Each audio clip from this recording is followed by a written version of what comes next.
Russian domestic production has come to a complete standstill. That is according to a new study published by Yale University.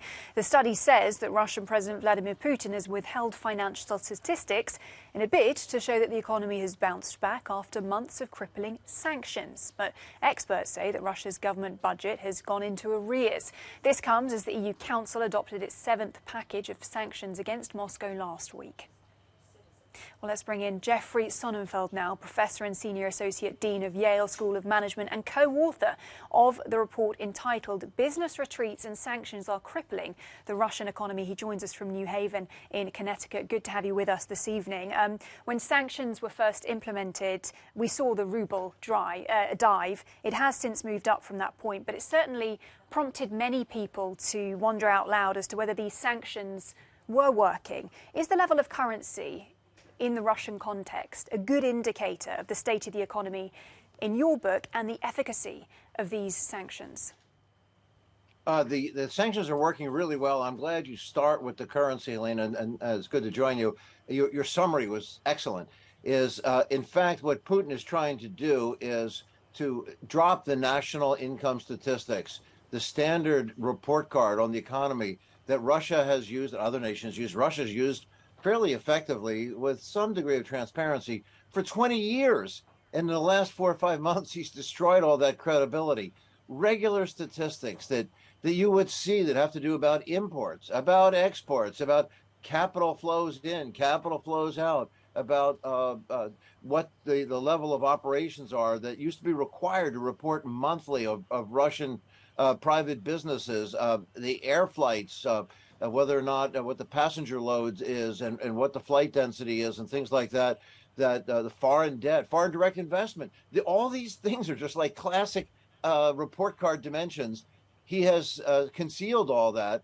And amazingly, so much of the Western press that is usually cynical is wrongly cynical about the effectiveness of these sanctions and voluntary business exits, and way too naive, paradoxically, in believing Putin's propaganda. And the way Putin waves around the ruble is the perfect example. That's a managed currency. You can't trade it. It's on the black market. The thing plummets. It's like also looking at the stock market has only fallen by perhaps 60% there, 60, which is a lot. But you can't sell. No foreigners can sell their holdings there. So all the Russians have cleared out. And it's just anybody else who are the greater fools that got stuck holding Russian companies. They can't sell it. So what you do look at is that the imports have fallen by 50%. He can't transport that oil easily anywhere else, as he talks about doing. And the gas, he absolutely can't send it to, as people speculate wrongly, to send the gas that can't go to Europe, perhaps to India or China. There are no pipelines there. This is not liquefied gas. It has to go through the pipelines. There's one pipeline. It's about 10% of it. So you're puncturing a hole there in a lot of key talking points that we've seen in recent months. I want to talk now about gas because Europe, of course, is basically preparing for an eventuality where they do without Russian gas. But in these recent months, during this invasion, nevertheless, they've paid out an awful lot in Russian gas to Moscow. Many people think that that has helped fund Putin's war coffers. Has it?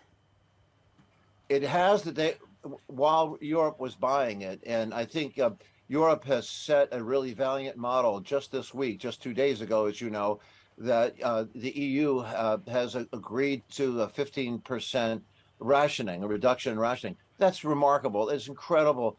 It is bold, it's courageous. It means a little bit of trade-offs, but it's a huge return. Instead of having the bloodshed and the expenditures in military battles to take on this sort of a Hitlerian style of appeasement, instead, I think Europe has done a great job of starting to work on alternative sourcing. The liquid, he needs to sell the gas. It's 86% of that gas that's sold. It goes to Europe. Europe's only buying 43% of it, and there are short-term measures to start to create alternative sourcing as Europe. But Germany already has right now massive liquefied natural gas production facilities underway that weren't even on the books 4 months ago, and that'll be ready fairly soon, which is remarkable. So you'll be able to get gas from Norway, from the U.S., from other places that right now Europe can't easily get, and that'll be fantastic.